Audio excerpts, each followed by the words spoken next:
मेरे लाइफ में बचपन में ही ये डाउनफॉल चालू हो गया कि ये CIM FMS लैब क्या है इसके बारे में बताएं, और India made CIM FMS lab setup करने का आपका एक्सपीरियंस कैसा रहा? समाज में क्या चल रहा है, इंडस्ट्री में क्या ट्रेंड्स है। तो डिसीजन मेकिंग के वक्त आपका अप्रोच कैसा रहता है? ऐसा कोई टफ डिसीजन आपने लिया हो जो आपके लाइफ में टर्निंग पॉइंट बना हो?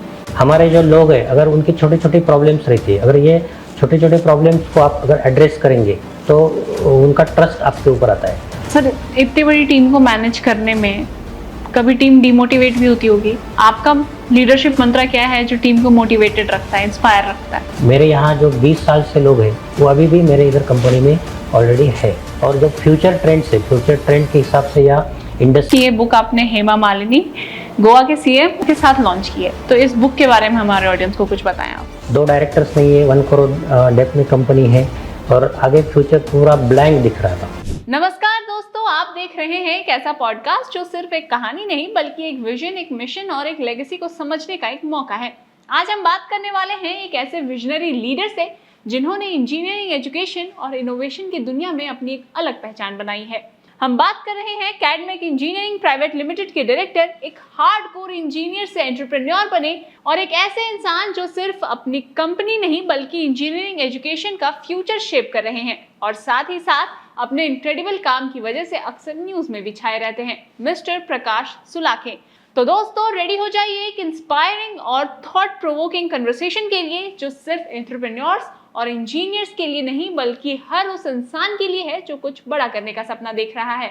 तो बिना किसी देरी के चलिए स्वागत करते हैं मिस्टर प्रकाश सुलाखे जी का। सर, बहुत बहुत स्वागत है आपका हमारे पॉडकास्ट में। थैंक यू, धन्यवाद। कैसे हैं आप? बस ठीक, बढ़िया। सर, तो आप, हमें रिसर्च के वक्त पता चला कि आप RSS से जुड़े हैं बचपन से ही, तो RSS ने आपके सोच पे और आपके डिसीजंस पे क्या इम्पैक्ट क्रिएट किया है? मैं महाराष्ट्र से एक छोटे से टाउन बीड़ से आता हूँ, और मैं मिडिल क्लास फैमिली से बिलोंग करता हूँ। एक्चुअली क्या होता है कि सभी के लाइफ में अप डाउन्स आते रहते हैं जी। तो मेरे लाइफ में बचपन में ही ये डाउनफॉल चालू हो गया। मेरे फादर एक गवर्नमेंट सर्वेंट है, ग्राम सचिव है। तो एक्चुअली क्या हुआ कि उनको मेरे बचपन में पैरालिसिस का अटैक आया। तो पैरालिसिस का अटैक आने की वजह से वो घर पे ही थे, उनका पूरा हाफ बॉडी काम नहीं कर रहा था। तो ऑब्वियसली गवर्नमेंट सर्वेंट का सैलरी बंद हो जाता है। तो उस टाइम पूरा फैमिली क्रंच में था। बचपन में मैं जहाँ रहता हूँ वहाँ उसके बाजू में एक संघ की शाखा चालू थी। तो नॉर्मली संघ में क्या होता है कि सभी लोग हर हफ्ते में कुछ खाना कलेक्ट करके और एक जगह आते हैं। तो जो मेरा फैमिली सिचुएशन था, तो खाने के क्रंच होने की वजह से मुझे ऐसा लगा कि वहाँ खाना मिलेगा, तो मैं वो संघ की शाखा में चला गया था। अच्छा, आप खाने की खोज में आपने? हाँ, खाने की खोज में मैं वहाँ गया था। वहाँ जाने के बाद ये देखा कि यहाँ बहुत सारे बड़े बड़े लोग आए हुए, वो विचार मंथन की बैठक थी। तो उनके विचार और इससे प्रभावित होके मैं वहाँ रेगुलर जाने लगा। वहाँ के जो शाखा अध्यक्ष थे, तो उन्होंने मुझे देखा कि मैं उसमें रुचि ले रहा हूँ, तो उन्होंने फिर मुझे हर दिन शाखा में बुलाना चालू कर दिया। शाखा के जो शिविर थे, संघ की शिविर, वहाँ जाना चालू कर दिया, संघ कार्यालय में जाना चालू कर दिया। तो मेरी ये रुचि देख के जो संघ प्रचारक थे, जो फुल टाइम काम करते थे, तो उनको लगा कि ये बच्चे में कुछ तो बात है। तो उन्होंने मुझे उनके साथ में रहना चालू कर दिया। फिर ऐसे ऐसे मैं उसमें इन्वॉल्व होते गया। नॉर्मली क्या होता है कि संघ में फुल टाइम जो प्रचारक रहते हैं वो क्वालिफाइड रहते हैं, और देश के प्रति उनकी एक भावना रहती है, डेडिकेशन रहता है। तो सब बड़े लोगों में रहने की वजह से मेरे विचारों में और सोच में बदलाव आना चालू हो गया जी, और एक डिसिप्लिन सा आ गया। अभी संघ में मेरे आजू बाजू में जो लोग थे वो सभी इंजीनियरिंग बैकग्राउंड के थे। तो उस टाइम मेरे ख्याल से ये मैं 5-6 साल का था, तभी से ये चालू हो गया। तो मेरे ऊपर उनका जो प्रभाव बढ़ता गया, और मेरे घर की जो सिचुएशन थी, मेरी जो हालात थी, तो उसमें उनको ये ऐसा लगा कि अभी मुझे एक तो जल्दी जॉब मिलना चाहिए, तो उन्होंने मेरे बारे में सोचा होगा उस टाइम कि इनको अभी इंजीनियरिंग में ही डालना अच्छा रहेगा, तो उन्होंने मुझे इंजीनियरिंग डिप्लोमा का सजेस्ट किया। हालांकि उन्होंने ही मेरे सभी जगह फॉर्म भरे। सर जैसा आपने कहा कि आरएसएस में जो आपके संघ के लोग थे आपके आसपास, वहां से आपकी इंजीनियरिंग के बारे में आपने जाना, आपने वहां से शुरुआत की, तो मैं चाहूंगी कि आप हमारे ऑडियंस को बताएं कि इंजीनियरिंग और एंटरप्रेन्योरशिप, ये कॉम्बिनेशन या इस टाइप का थॉट क्यों आया आपको? इसमें ये है कि मेरा जब मैं 10th पास हुआ तो उस टाइम ये 1990 की बात है, तो उस टाइम मैं टॉपर था। मतलब ऑलमोस्ट उस टाइम 30th तक जो रैंक रहता है, तो मैं 30th रैंक का था। तो ऑब्वियसली मेरिट लिस्ट में आने की वजह से मुझे जो सलाह मिली इंजीनियरिंग में जाने की, तो मेरा जो ऑलरेडी फैमिली बैकग्राउंड था, मेरे ग्रैंड मदर ग्रैंड फादर सभी जो लोग थे, मेरे अंकल वगैरह सब लोग टीचर्स थे। अच्छा। तो पूरा फैमिली बैकग्राउंड टीचिंग लाइन में था, और सिचुएशन ख़राब होने की वजह से मुझे इंजीनियरिंग में जाने की सलाह दे दी। तो मैं इंजीनियरिंग में एडमिशन हुआ, मेरा गवर्नमेंट इंजीनियरिंग पॉलिटेक्निक कॉलेज है लातूर करके, वहाँ एडमिशन हुआ। तो नॉर्मली आपके जर्नलिज्म में जो रहता है कि journalism is 4th pillar of democratic, तो वैसे ही इंजीनियरिंग में ये रहता है कि जो लोग इंजीनियरिंग में जाते हैं उनको ये लगता है कि हम ऑलराउंडर्स हैं, राइट, और उनको ये लगता है कि हम सब कुछ कर सकते हैं। उसमें उनको एक जुनून रहता है कि इंजीनियर्स क्रिएट द वर्ल्ड। तो जब डिप्लोमा पास आउट हुआ तो वहाँ की जो हालात की जो डिमांड थी, तो मुझे जॉब ज्वाइन करना ज़रूरी था। तो मैंने टाउन छोड़ दिया, पूना में आ गया। पूना में आने के बाद मैंने एक जॉब सर्च करके जॉब ज्वाइन करी। तो वहाँ जब जॉब करना चालू कर दिया तो मुझे ये लगा कि यहाँ कुछ कर नहीं पा रहे, मतलब टाइम वेस्ट हो रहा है, और अगर आगे जाना है तो कुछ नया टेक्नोलॉजी सीखना पड़ेगा, नया कुछ करना पड़ेगा। बिल्कुल। तो अभी इसमें ये टर्निंग पॉइंट आ गया कि मैं जॉब भी नहीं कर सकता था, क्योंकि मेरा इनर माइंड जो बोल रहा था कि मुझे कुछ नया कुछ करना है, कुछ क्रिएटिव करना है। अच्छा। और जॉब तो करना ज़रूरी था। दूसरी ये कंडीशन थी कि मेरे फैमिली में मेरी 2 बहनें हैं, तो उनकी शादी करना ज़रूरी था। फादर ने मुझे बोल दिया कि अभी मैं आगे आपको पढ़ा नहीं सकता हूँ। तो जॉब करते वक्त मैंने पार्ट टाइम डिग्री ज्वाइन की पूना में। तो डिग्री करना भी ज़रूरी था, जॉब भी ज़रूरी था, और जो अंदर की जो पैशन बोलते तो वो था कि कुछ नया सीखना है और नया कुछ क्रिएटिव करना है। तो इसी चक्कर में क्या हुआ कि मैं एक जॉब ज्वाइन किया, वहाँ कुछ सीख लिया, फिर दूसरा हो गया, फिर तीसरा हो गया। ऐसे करते करते वक्त मैंने 2-3 साल में 15 कंपनियां छोड़ दी मैंने। 2-3 साल में 15 कंपनी? हाँ, तो वो एक अंदर के एक मतलब माइंड के एक पैशन था कि उसमें ये हुआ कि एक प्रोडक्ट मैंने सीख लिया, उससे मेरा मन भर जाता था, तो दूसरा प्रोडक्ट की तरफ मैं मूव हो जाता था।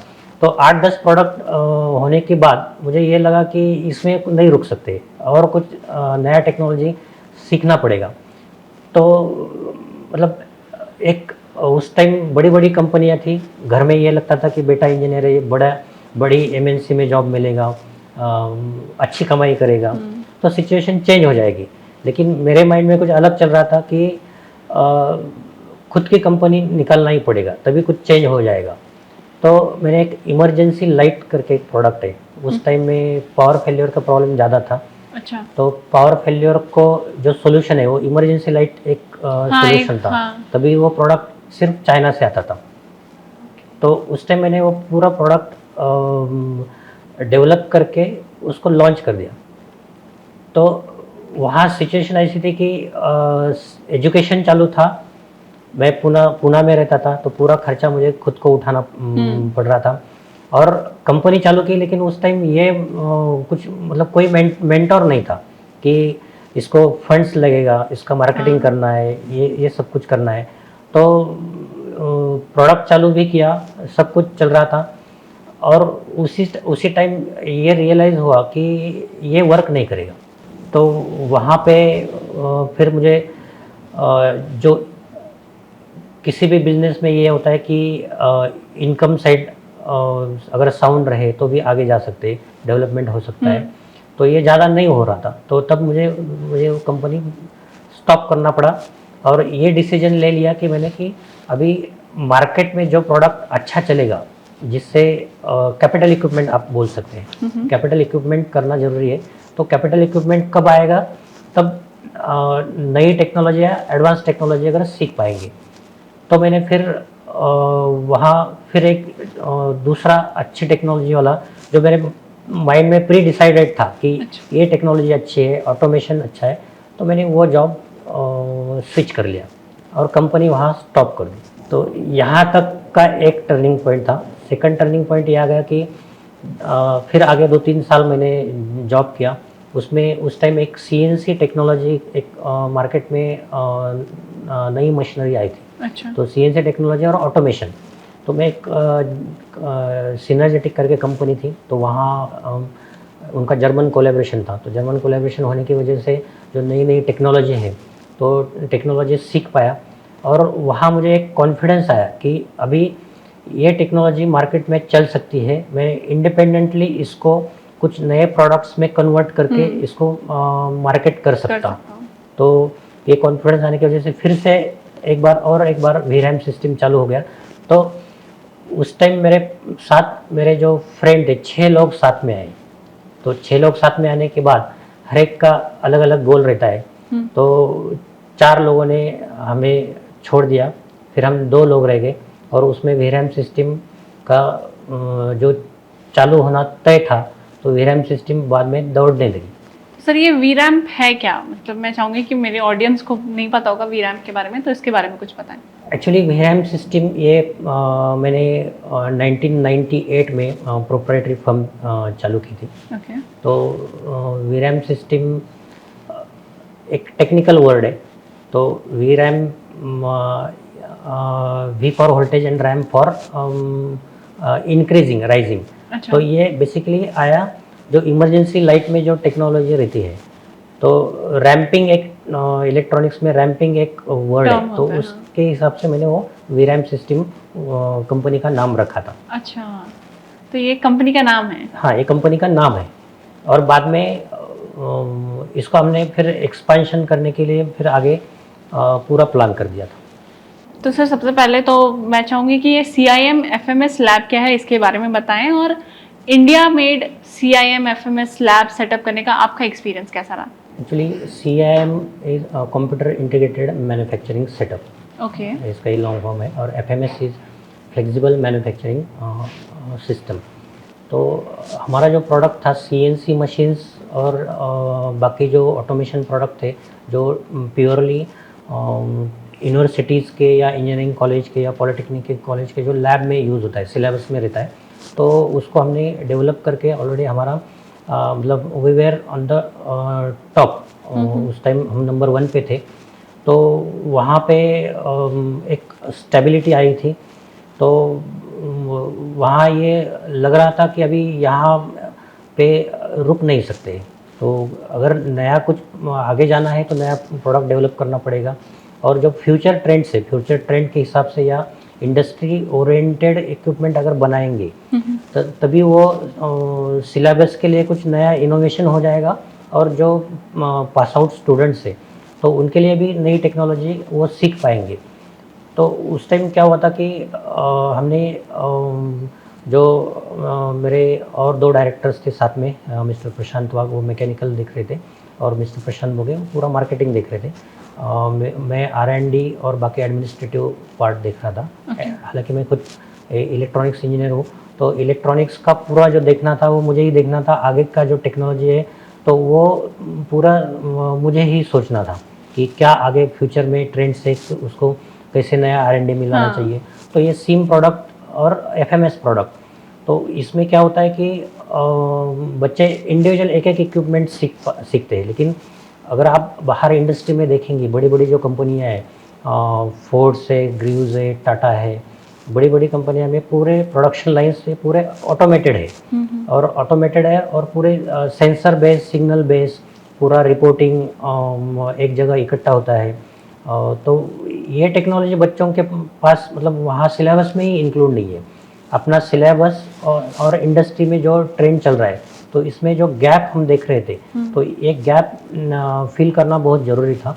तो ये सीम प्रोडक्ट और एफएमएस प्रोडक्ट हमने डेवलप करना चालू कर दिया। उस टाइम हमने ऑलमोस्ट ऑल 1 करोड़ रुपए इसमें इन्वेस्ट किए। एक प्रोटोटाइप पायलट हमारी कंपनी में खुद ने उसको पहले बनाया, उसको पूरा टेस्ट किया। टेस्ट करने के बाद उसमें जो खामियां थी वो निकाली, और एक फुल प्रूफ प्रोडक्ट मार्केट के लिए हमने चालू कर दिया। तो इसमें ये हुआ कि आगे की जो टेक्नोलॉजी है, ड्यूरिंग द R&D हमें बहुत सारा ये नॉलेज मिला कि आगे अभी ट्रेंड कहाँ जाने वाला है, इंडस्ट्री में इंडस्ट्री की सोच क्या है, आगे प्रोडक्शन का स्पीड क्या रहने वाला है, बच्चों के लिए जो पास आउट स्टूडेंट है तो उनके बारे में इंडस्ट्री क्या सोच रही है, उनकी एक्सपेक्टेशन क्या है। तो उसके हिसाब से हमने फिर और प्रोडक्ट में थोड़ा रिफाइनमेंट करके उसमें थोड़ा यूज़र फ्रेंडली प्रोडक्ट बनाया, और बच्चों को दोनों भी टेक्नोलॉजी भी सीख पाए और उसमें इंटरेस्ट भी आ पाए। तो इसके हिसाब से ये प्रोडक्ट हमने डेवलप कर दिया। तो आप तो अपनी फर्म कह लीजिए, स्टार्टअप कह लीजिए, सब सही चला रहे थे, लेकिन ये इंजीनियरिंग एजुकेशन को ट्रांसफॉर्म करने का जो आइडिया था, जो सपना था आपका, वो क्यों डेवलप हुआ? इसमें एक इंटरेस्टिंग बात यह है कि हम ऑलरेडी उस टाइम टॉप पे थे, कंपनी ग्रो हो रही थी, कंपनी का एक्सपेंशन चालू था।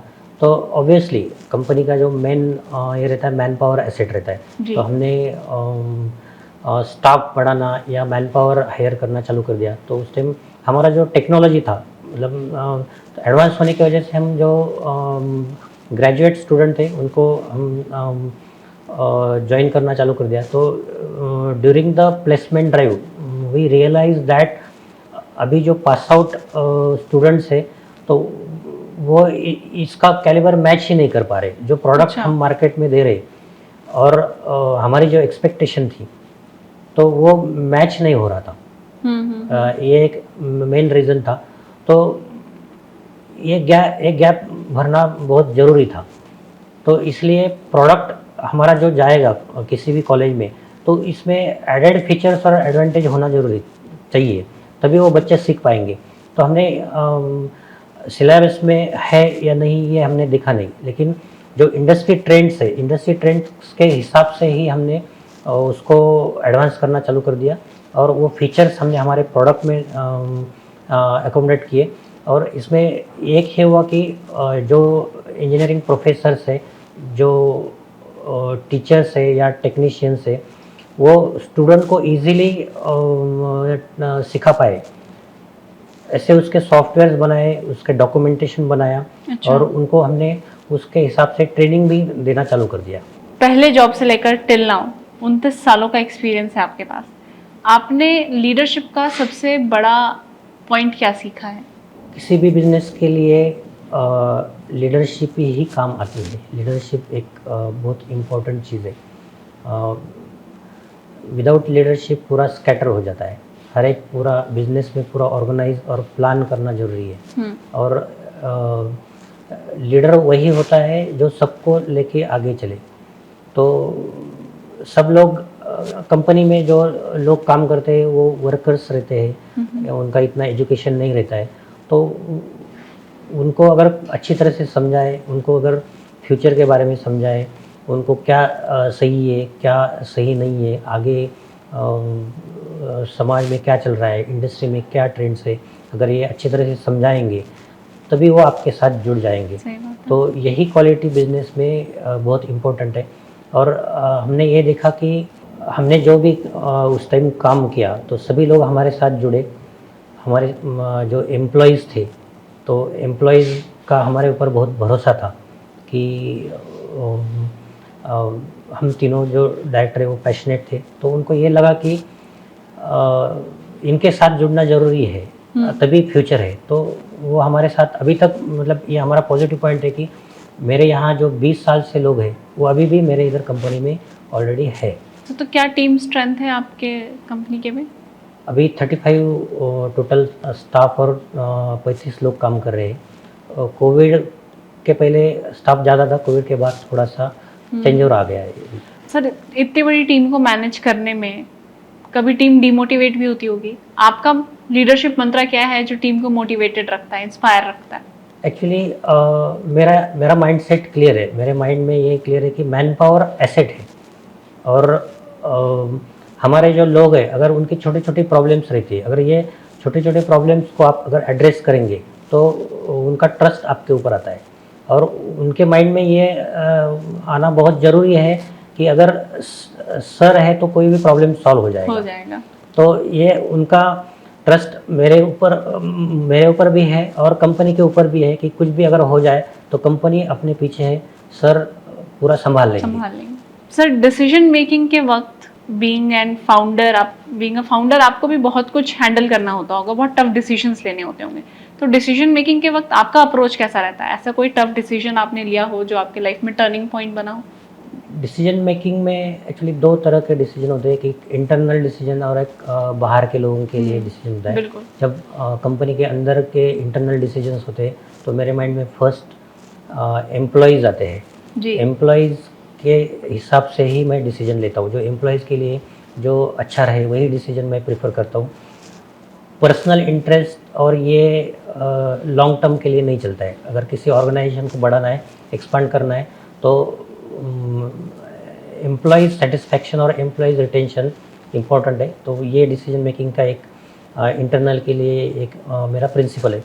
जो एक्सटर्नल है कस्टमर के हिसाब से, तो कस्टमर फर्स्ट ये अप्रोच मेरा रहता है जी। ये एक बात हुई। और दूसरे, बिजनेस में बहुत सारे डिसीजंस टाइम टू टाइम लेना पड़ता है। अभी हमारे पूरे जर्नी में एक इम्पोर्टेंट ट्रैक ये आया कि कोविड में एजुकेशन लाइन पूरी बंद थी। कोविड में ऑलमोस्ट 1.5 ईयर एजुकेशन लाइन बंद थी। और हमारा जो मेन पोर्टफोलियो है, हमारा जो मेन प्रोडक्ट्स है, वो एजुकेशन रिलेटेड है। हमने एजुकेशन में हमने इतना अच्छा करा था कि हमें ये नहीं लगा कि डाइवर्सिफाई हो जाए या कोई दूसरे लाइन में चला जाए। तो एजुकेशन लाइन में बेसिकली एजुकेशन लाइन में हमें ये लगा था कि इसमें और ज़्यादा डेवलपमेंट हो जाएगा और नए नए प्रोडक्ट्स लाएंगे। तो एक सेटिस्फैक्शन था उसमें। कोविड में ये हुआ कि हम 3 डायरेक्टर हैं, जो प्रशांत वाघ एक डायरेक्टर है, तो वो पूरी तरह से पैरालाइज हो गए। वो ब्रेन स्ट्रोक होने की वजह से लॉक्ड इन सिंड्रोम में चले गए। और दूसरे जो डायरेक्टर है वो प्रशांत बुगे, वो मार्केटिंग देख रहे थे, तो उनका कोविड में वो एक्सपायर्ड हो गए। अभी किसी भी कंपनी में अगर 3 डायरेक्टर में से 2 डायरेक्टर चले जाएंगे तो ऑब्वियसली या तो वो कंपनी बंद हो जाएगी, या तो वहाँ डिसीजन मेकिंग ही इम्पोर्टेंट एस्पेक्ट रहेगा कि आगे क्या करना है। तो दूसरा डिसीजन ये रहा कि कोविड में जितने भी एम्प्लॉयज़ हमारे साथ में थे, तो हमने किसी को भी काम से निकाला नहीं, किसी को भी सैलरी कट किया नहीं हमने। सबका salary time to time, industry में एक रूल होता है कि 7 तारीख को सैलरी जमा होना चाहिए। अच्छा। तो 7 को हम सब लोगों को सैलरी डिपॉजिट करते थे। कोविड में भी सबको सैलरी दिया। और उसके बाद ये था कि जो मेरे जो 2 डायरेक्टर्स की फैमिली थी, तो उनको भी संभालना था। सही बात है सर। तो सिचुएशन अभी ये आ गया कि कंपनी पूरे 1 करोड़ डेप्ट में चली गई। 2 डायरेक्टर्स नहीं है, 1 करोड़ डेप्ट में कंपनी है, और आगे फ्यूचर पूरा ब्लैंक दिख रहा था। तभी मैंने ये डिसाइड किया कि दोनों फैमिलीज़ को साथ में रखना है, सब लोगों को साथ में रखना है और कंपनी को आगे लेके ही जाना है। तो अभी भी दोनों फैमिलीज़ मेरे साथ में हैं। जो लोग 15 साल से मेरे यहाँ हैं वो भी अभी भी साथ में ही हैं। तो ये everything depends upon your decision. इतने टफ सिचुएशन से डील करना और कैडमेक और साइनवेव इंजीनियरिंग को ग्रो कराना, इन सब में सबसे बड़े चैलेंजेस क्या आपने फेस किए? अगर चैलेंजेस को अगर आप देखेंगे तो मोस्टली छोटे छोटे जो बिजनेसेस है या बहुत सारे MSMEs है, उनको चैलेंजेस है फंड्स अरेंजमेंट। गवर्नमेंट ने बहुत सारे स्कीम्स निकाली है, लेकिन वो बहुत सारे लोग ऐसे हैं कि उनको स्कीम्स मालूम ही नहीं है। जब आप फंड्स अरेंज करने के लिए बैंक में जाएंगे तो वो कोलेट्रल मांगेंगे, जी, कोलेट्रल मांगते हैं तभी लोन मिलता है। लोन मिलता है। तो वही एक मेजर हर्डल्स है कि फंड्स कैसे खड़ा किया जाए। आप एक्सपांशन कर सकते हैं, आपके पास टेक्नोलॉजी हो सकती है, लेकिन without funds you can not grow. Man power तो एसेट है, लेकिन मैन पावर, जिनको मैन पावर रिटेन करना आता है वो करते हैं, लेकिन फंड्स के लिए कोई सोल्यूशन नहीं है। और यही एक मेजर हर्डल रहा फंड्स का। तो सर ऐसे इतने वास्ट एक्सपीरियंस के बाद अच्छे खासे सालों में आपने एजुकेशन फील्ड में भी इन्वेस्ट किया है, इंजीनियरिंग में भी किया है, तो इस एक्सपीरियंस के बेसिस पर आप जो इंजीनियरिंग ग्रेजुएट्स हैं उनको जॉब रेडी बनाने के लिए क्या सुझाव देना चाहेंगे? इंजीनियरिंग ग्रेजुएट्स जो है उनके लिए मेरी ये सलाह रहेगी कि जो जब इंटर्नशिप के लिए जब वो ज्वाइन हो जाते हैं तो मैं ये कहूँगा कि आप खुद हाथ से काम करें, ना कि सिर्फ जाके अटेंडेंस लगाए और जो एकेडमिक रूल्स है उसके हिसाब से आप कंप्लीट करें। जब तक हाथ से काम नहीं करेंगे तब तक कोई एक्सपीरियंस नहीं आएगा, ये एक जी। चीज़ है।